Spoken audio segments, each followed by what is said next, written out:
It took 6 games, but Notre Dame has passed for 200-plus yards in a game in 2024. Riley Leonard looked pretty phenomenal, I would say, against the Stanford Cardinal in Notre Dame's 49-7 victory. Legends Trophy remains in South Bend. Notre Dame's season remains intact despite that loss to Northern Illinois earlier in the year. Jack, outside of the Purdue demolition, obviously, that was 66-7. Notre Dame probably played its most complete football game on both sides of the ball. I thought the complementary football was awesome. Notre Dame's defense was getting off the field. Notre Dame's offense was going to put points on the board. I mean, you got to be really nitpicky to find something you didn't like about this one. So we'll start with what we did like. What'd you see out there today, man? Yeah, I mean, you said it. The passing game was as good as it's been all season with Riley Leonard at the helm. I'll read off the numbers here. 16 of 22, 229 yards, and 3 passing touchdowns. That doubles his season total. He's up to 6, as well as, I think, 9 on the ground.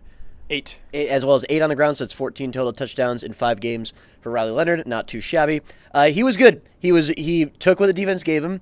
He fit in some good RPO throws for touchdowns to Jaden Thomas and Chris Mitchell. He had the deep shot to Bo Collins. He wasn't perfect. He missed an early one to Greathouse. He spiked a couple of those outside throws to the opposite hash. But overall, he played really well. He commanded the offense. He scrambled for some incredible plays when he needed to, but they didn't run him into the ground because they didn't need to. And I just thought it was a performance worth building off of. I get it's Stanford. They knew Marcus Freeman said that they would need to throw early. That was part of the game plan against a really good run defense, not a good pass defense. So they got Leonard in a rhythm, and they did not look back. A couple things there. You say he's not perfect.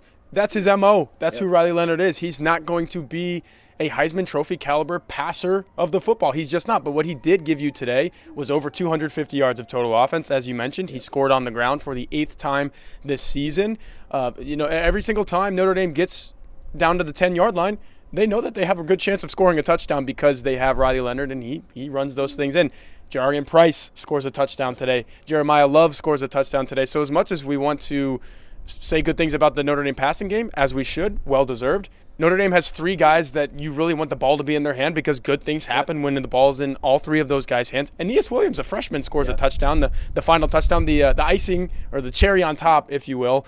But yeah, Jack, I mean, the passing game hasn't needed to be great for Notre Dame to be 5-1 because these guys can really run the football, especially when the offensive line is cooperating. Yeah, the offensive line played well. The running backs played well. Again, Aeneas Williams, great touchdown. He's going to be a good player for Notre Dame. Jeremiah Love broke free after a slow start. Jadarian Price got a chance to cut one outside, made a great cut to score. Key number here for Notre Dame's offense, I think 9 different guys catching passes from Riley Leonard, very much including starting center Pat Coogan, who fulfilled every lineman's wildest dreams when a deflected ball came right to him, and he kind of dragged 3 defenders for a first down. Across the sticks for a first down. Just a complete performance from this Notre Dame offense, and a consistent performance. This wasn't just one quarter. This wasn't just one half. This wasn't just a couple drives here and there. They put together a complete 3-quarter performance because their services were no longer required in the 4th. Crazy thing about this game is, too, for the 3rd home game in a row, Notre Dame was actually trailing in the first quarter. The opponent scored for the third consecutive time, but the response, I think you tweeted it, that's 49 unanswered points. Yeah. You don't think of the game that way because it got so out of hand, but that's got to be a credit to Marcus Freeman's group. Again, kind of like the Louisville game where things didn't go their way early. They responded. They were clearly the better football team. They won a football game this time in convincing fashion against an inferior foe, as you're supposed to do. Yeah, and I think the big thing with the responding from the slow start, like the defense, over and over again, we see them give up a drive, give up points on the first drive, and then they adjust. They don't panic. They held together, and they're like, this is what the defense is doing. In this case, Stanford is kind of attacking the edges. Ashton Daniels, their quarterback, was scrambling a lot, so they need to nip that in the bud. But I asked Howard Cross about this, and he's like, you can get one on us. You're not going to get another one. And that's the kind of mindset this defense has. That's the kind of thing you can do with a veteran defense and Al Golden as the coordinator. You give up a score, but you put your heads together. You come out the next drive and you just slam the door shut from that point on. You hammered the 4th down stops. I think that was a big part of this game too. Yeah, I'm going to end up writing about that at blueandgold.com. So definitely go to our website and check that out. Marcus Freeman made a good point in my question to him specifically about the 4th down defense. This is a 4th down offense game for Notre Dame as well. I think it was Notre Dame 3 for 3 on 4th down, or Notre Dame had some fourth down conversions on offense, and they got off the field on defense. And as I was saying earlier, when they got off the field, Notre Dame offense, complementary football, which Marcus Freeman loves that term. You have to, because every football coach loves that. That's how you win football games. If your defense is doing what it's supposed to do, and then your offense immediately does what it's supposed to do, odds are you're going to get a lead in a football game, and you have a really good chance to win. You kind of segued to the defense. Let's keep it there. I like that you mentioned Howard Cross. 2 sacks in this game. One of those on fourth down. He was the reason that Notre Dame got off the field there. But I think that, and he said it, I think I asked him this question actually, that he's feeling more like himself. He doesn't want to compare himself to the 2023 version of him, because he says this is now. I can only be better now, and that's where I want to get to. But he looks good. I think the Notre Dame defensive line was dominating and winning reps and kind of dictating the flow of this game on that side of the ball. And then obviously Ashton Daniels, he was scrambling for his life a little bit, like you said, so the passing game wasn't really there. That's when you knew it was a complete game for the Notre Dame defense. And they kind of had Stanford where they wanted them in this game. Yeah, they did. It was a really good game, especially that defensive line. You hit the nail on the head. Howard Cross was great. Riley Mills was great. That's the kind of performance Notre Dame needs out of those two every week. Howard Cross is an honest guy. He knows perfectly well that he wasn't playing like himself earlier this season. Maybe it was the hamstring. Maybe it was just a slow start. It happens, but he and Riley Mills played really, really well in this game.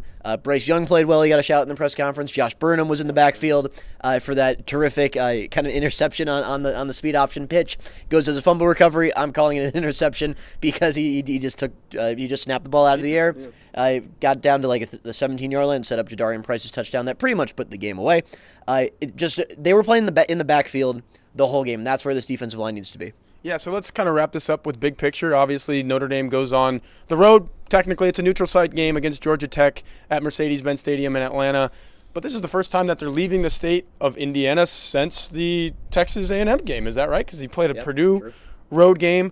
I don't really worry about Notre Dame, the dealing with success thing, which you had a really good article leading into this game at blueandgold.com about. This is Stanford. This is a team that you were favored to beat by 23 points or so. You end up beating them by a lot more than that, about double that. What is your kind of feeling about how Notre Dame is going to go on the road and play not a great opponent, but a better one that it just played away from home for the first time in a while? Yeah, and they got an opponent that's coming off an emotional overtime win against North Carolina, an incredible run from Jamal Haynes. We're going to be talking about him this week as in the lead up to this Georgia Tech game. But this is also something I asked Cross about too, because he was in there after the NIU game and he kind of blasted Notre Dame's preparation. And I asked him, like, how is that improved? And he said, it was a lesson we needed to learn, and it was a lesson we learned. And I think Notre Dame has learned that lesson. You have to knock on wood there, because we've said that in the past. We said that coming into the NIU game. But I think the week-to-week preparation from this team, you hear it from everyone in the program, it's gotten a lot better. They were confident heading into this game about the passing offense because they saw it in practice. They were confident into this game about the defense because they saw it in practice. And we continue to hear that coming out of the program. And I like the way this team's heading right now. And the big thing is they checked those boxes. They had the boxes. They knew, like, okay, at 9 p.m. on Saturday, we have a really good chance to say we did that and we did that, and they did. And that's how you beat anybody 49-7. So I said that's the way we were going to wrap this up, but we'd be remiss if we didn't mention the storm that came in literally from that direction earlier. 1 hour rain delay, and at that time the game was over. It was 42-7. Notre Dame was going, the game was going into the fourth quarter.